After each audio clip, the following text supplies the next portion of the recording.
जय हिंद, वंदे मातरम। प्यारे साथियों, आ चुके हैं एक और ज़बरदस्त नई वीडियो के साथ। कौन सी वीडियो है दोस्तों आपके लिए?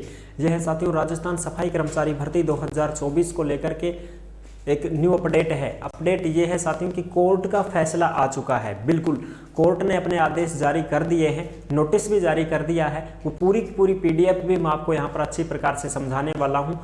फॉर्म नहीं भरने वाले पछता रहे हैं।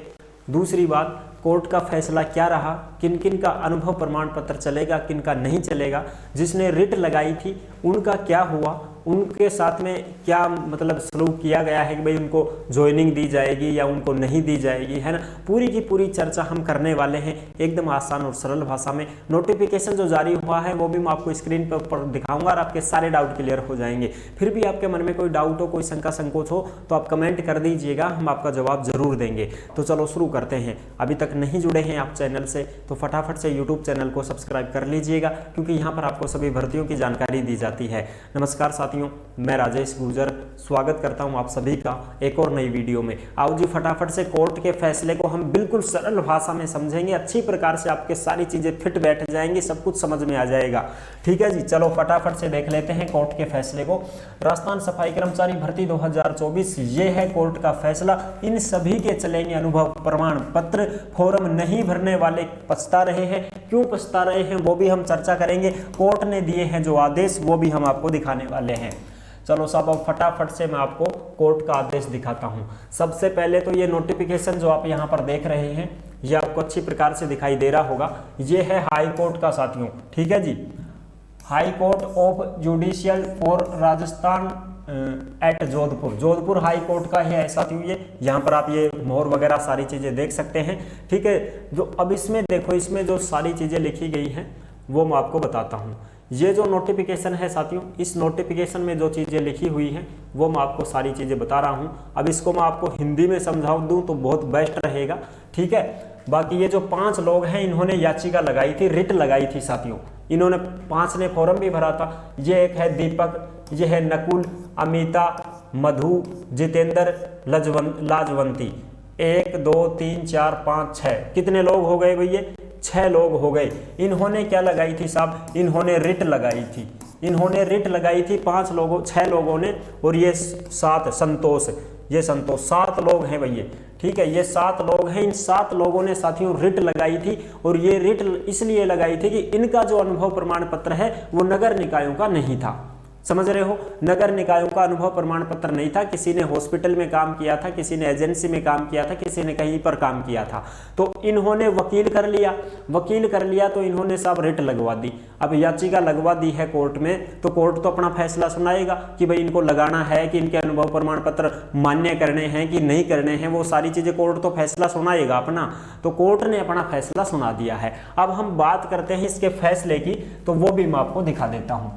एक बार रुको भाई। तो अब इनका जो फैसला हुआ है वो मैं आपको दिखा दूं, ठीक है।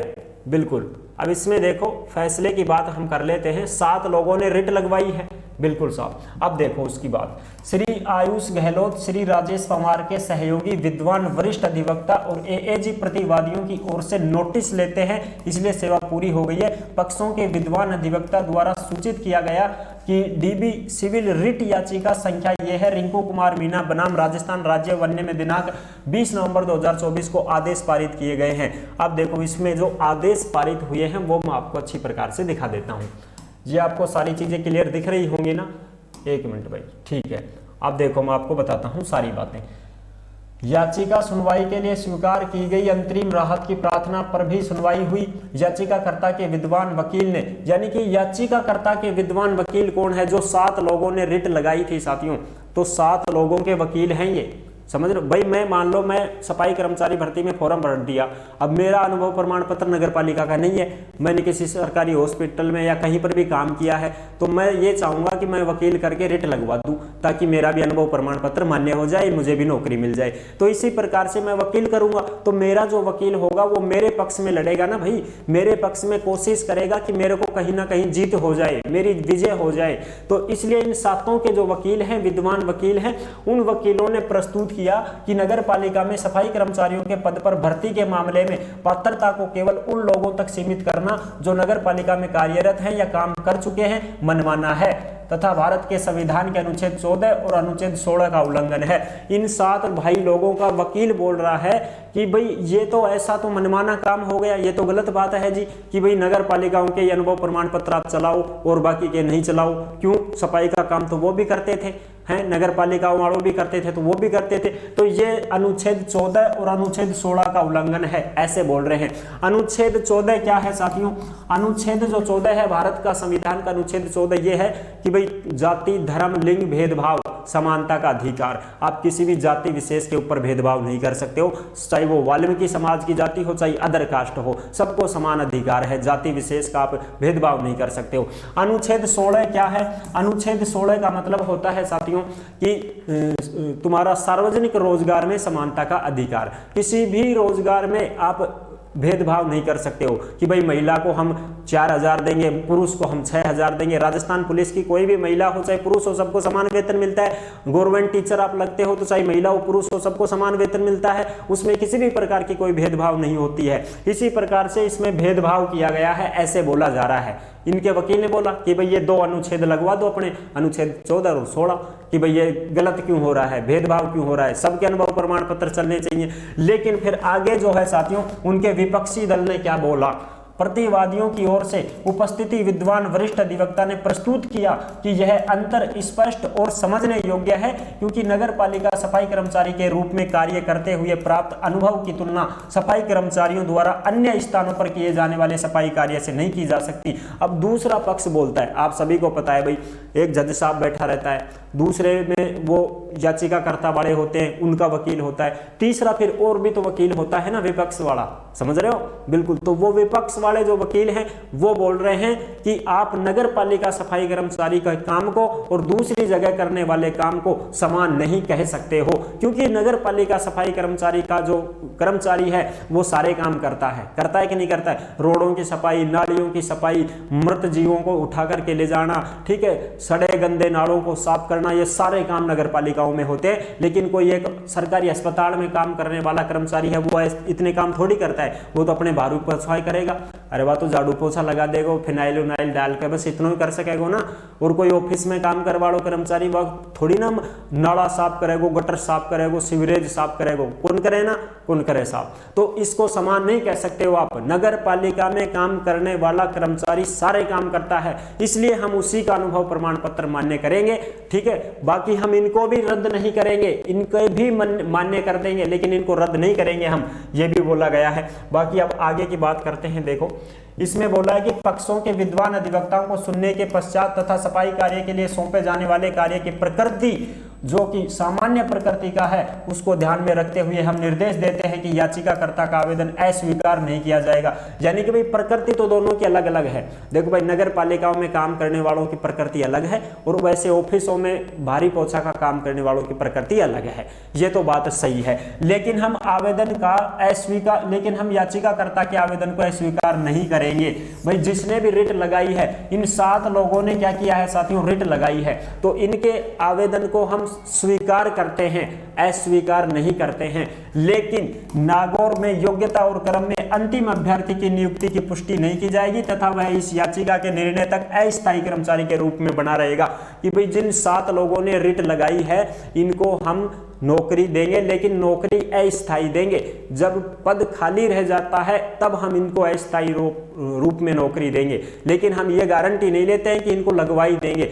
जब तक फॉर्म भर रहे हैं, कंप्लीट हो जाते हैं, ठीक है, अंतिम रिजल्ट आ जाता है, उसके बाद में पद खाली रह जाता है किसी नगर पालिका में, जिन्होंने किसी भी नगर पालिका में इन्होंने फॉर्म भरा है, उस नगर पालिका में यदि फॉर्म कंप्लीट होने के बाद में कोई भी पद खाली रह जाता है तो उसमें ये अस्थायी रूप से लगे रहेंगे, ठीक है ना। अगर जगह ही खाली नहीं रहेगी तो फिर भाई ना भी लगे, ये समझ पा रहे हो। और वो भी तब की बात है जब इनका नंबर आएगा, जब इनका नंबर ही नहीं आएगा तो फिर इनको कौन लगाएगा भाई। अभी तो लॉटरी निकलेगी, लॉटरी में मान लो इनका नाम ही नहीं आया तो फिर इनको कौन लगाएगा, समझ रहे हो, बिल्कुल। तो अगर इनका लॉटरी में नाम आ जाता है तो साथियों इनको अस्थायी रूप से रखा जाएगा, इनको परमानेंट नहीं किया जाएगा। ये है बात। और सबके नहीं मान्य होंगे, ये भी ध्यान रख लेना। उपरोक्त आदेश के आलोक में यही प्रावधान वर्तमान याचिकाकर्ता पर भी लागू होगा तथा उसकी अयोग्यता के आधार पर उसका आवेदन अस्वीकार नहीं किया जाएगा। और जो वर्तमान में अब भी अगर कोई रिट लगाना चाहता है तो उसके साथ भी यही होगा, उसको भी अस्थायी रूप से रखा जाएगा, परमानेंट नहीं किया जाएगा। और दूसरी बात उनको साथियों ये भी है कि सबका नहीं होगा मान्य, इस बात का विशेष ध्यान रख लेना। कोई भाई ये सोचे कि साहब सबका ही हो जाएगा क्या, ना, 7 लोगों ने रिट लगाई है तो 7 लोगों को ही यहाँ पर जो है तुम्हारे 7 लोगों को ही अस्थायी रूप से नौकरी दी जाएगी, सबको नहीं दी जाएगी। जिसका नगर निगम का अनुभव प्रमाण पत्र है उनका ही मान्य कर रहे हैं, बाकी का नहीं कर रहे हैं। बाकी 7 लोग हैं, इन्होंने रिट लगाई थी तो इनको अस्थायी रूप से रख लेंगे अगर इनका नंबर आ गया तो। इसलिए कोई भी पछतावा ना करे, कोई भी भाई बहन ये ना सोचे कि साहब हम तो पछता रहे हैं, हमने भी अगर दूसरे मान लो प्राइवेट संस्थान से हमने नगर निगम से नहीं बनवाया, प्राइवेट संस्थानों से हमने अनुभव प्रमाण पत्र लगा दिया है, हमारा मान्य करेंगे कि नहीं करेंगे भाई। क्यों? क्योंकि सबका नगर निकायों का ही मान्य कर रहे हैं। अगर आपने रिट लगा दी होती तो आपको भी अस्थायी रूप से ही रखने का प्रावधान होता, परमानेंट करने की बात नहीं होती। समझ रहे हो? यही बात पहले भी आई थी, हमने आपको पहले भी बता दिया था कि भाई सबको नहीं मौका मिलेगा यहाँ पर। समझ रहे हो? सबको मौका नहीं मिलेगा, ये बात पहले भी आई थी। हाई कोर्ट ने याचिका को दी राहत, सफाई भर्ती प्रक्रिया में शामिल करने की दी अनुमति। राजस्थान हाईकोर्ट के मुख्य न्यायाधीश एम श्रीवास्तव और न्यायाधीश लक्ष्मण मुन्नूरी की खंडपीठ ने राजस्थान सफाई कर्मचारी सेवा शर्त नियम 2024 को चुनौती देने वाले एक मामले की सुनवाई का याचिकाकर्ता रिंकू मीणा की ओर से अधिवक्ता हर्षित भूरानी और अधिवक्ता हेली पाठक ने याचिका पेश की, जिसमें सफाई भर्ती में इस नियम के तहत पात्रता केवल उन उम्मीदवारों तक सीमित कर दी गई है जिन्होंने नगर पालिका निकायों के साथ 1 साल तक काम किया है। सिर्फ और सिर्फ उन्हीं को मौका मिलेगा जिन्होंने 1 साल का अनुभव प्रमाण पत्र लगाया है, वो भी नगर निकायों का, बाकी का नहीं चल रहा है भाई। ठीक है, बिल्कुल। आगे बात करते हैं। अधिवक्ता भूरानी ने संविधान के अनुच्छेद 14 और अनुच्छेद 16 का उल्लंघन बताते हुए इस नियम को चुनौती दी थी कि भाई आप तो अनुच्छेद 14 का उल्लंघन कर रहे हो, जाति भेदभाव कर रहे हो, अनुच्छेद 16 का उल्लंघन कर रहे हो, रोजगार में सबको समानता का अधिकार नहीं दे रहे हो। लेकिन कैसे दें समानता का अधिकार? नगर पालिका में काम करने वाला मृत जीवों को उठाता है, सड़े गड़े नालों को साफ करता है, ऑफिस में काम करने वाला ऐसा काम नहीं करता है, तो उसको समानता का अधिकार कहां से देगा कोर्ट?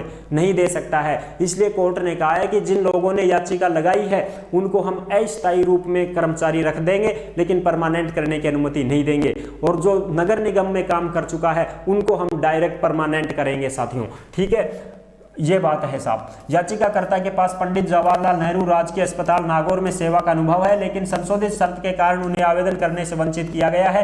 हाईकोर्ट ने याचिका को सुनवाई के लिए स्वीकार करते हुए नोटिस जारी किए हैं। इसके साथ ही याचिकाकर्ता को भर्ती प्रक्रिया में भाग लेने की अनुमति दी है। हाईकोर्ट ने आदेश दिया कि एक पद याचिकाकर्ता के लिए आरक्षित रखा जाए और अंतिम स्थान पर चयनित व्यक्ति को केवल अस्थायी नियुक्ति दी जाए, अस्थायी नियुक्ति दी जाएगी, लेकिन उसको अस्वीकार नहीं किया जाएगा। समझ रहे हो? यानी कि उसका चले तो अनुभव प्रमाण पत्र तो चल जाएगा, लेकिन अगर उसका नंबर आ जाता है तो उसको अस्थायी रूप से रखा जाएगा, परमानेंट नहीं किया जाएगा। और वो भी तब जब उसका पद खाली होगा। अगर पहले ही पद भर जाते हैं तो वो नहीं लग पाएगा। सीधी बात ये है। आई होप आप अच्छी प्रकार से समझ गए होंगे। पछताने की बात नहीं है, अब पछतावा से कुछ भी कोने में। थारो नगर निगम को अनुभव प्रमाण पत्र लगाया तो आराम से थारो अगर नंबर आ गो तो थे परमानेंट हो जाओगा। और भाई प्राइवेट अनुभव प्रमाण पत्र लगाया है तो आपका नंबर नहीं आएगा, ये तय बात है, क्योंकि हाईकोर्ट का फैसला आ चुका है। यही फैसला है साथियों। ठीक है जी। अगर आपने रिट लगाई होती तो आपको अस्थायी रूप से रखा जा सकता था, लेकिन अगर आपने रिट ही नहीं लगाई है तो आप चुपचाप बैठे रहो, आपका कुछ भी नहीं हो सकता है भाई। समझ रहे हो? ये मत सोचना कि अब सबका ऐसे ही करेंगे, कि सबका नहीं करेंगे। जिसने रिट लगाई है उन लोगों का ही अस्थायी रूप से चयन होगा, बाकी का किसी का भी नहीं होगा भाई। तो समझ गए होंगे, वीडियो अच्छे से आपको समझ में आ गई होगी। और भी जो खबरें आई हैं उसके लिए भी हम आपके सामने वीडियो लेकर के आएंगे कि भाई अनुभव प्रमाण पत्र अपलोड क्यों नहीं हो रहे हैं, ये सारी चीजें चेंज क्यों नहीं करवा पा रहे हो, उसको लेकर के भी अपने पास खबर में आ चुकी है। इस वीडियो में अगर मैं शामिल करूं तो फिर वो तो ज्यादा लंबी हो जाएगी, इसलिए मैं आपके सामने दूसरी वीडियो लेकर के आ रहा हूं, उसी को आप अच्छी प्रकार से समझ लीजिएगा। कि आपको कैसे अपना अनुभव प्रमाण पत्र चेंज करवाना है, क्या आदेश आए हैं क्या नहीं आए हैं, पूरी जानकारी को समझेंगे उस वीडियो में। तो वीडियो पसंद आई है तो लाइक जरूर कर देना। चैनल पर पहली बार आए हैं तो विश्वास के साथ आप सब्सक्राइब कर सकते हैं, क्योंकि देश में जितनी भी भर्तियां निकलती हैं तमाम भर्तियों की जानकारी हम आपको देते रहते हैं और एकदम आसान और सरल भाषा में संपूर्ण जानकारी के साथ आपको समझाते रहते हैं। जुड़े रहने के लिए आपका बहुत बहुत धन्यवाद। फिर मिलूंगा एक और जबरदस्त ऐसी वीडियो के साथ, तब तक के लिए सभी प्यारे साथियों को जय हिंद, जय भारत।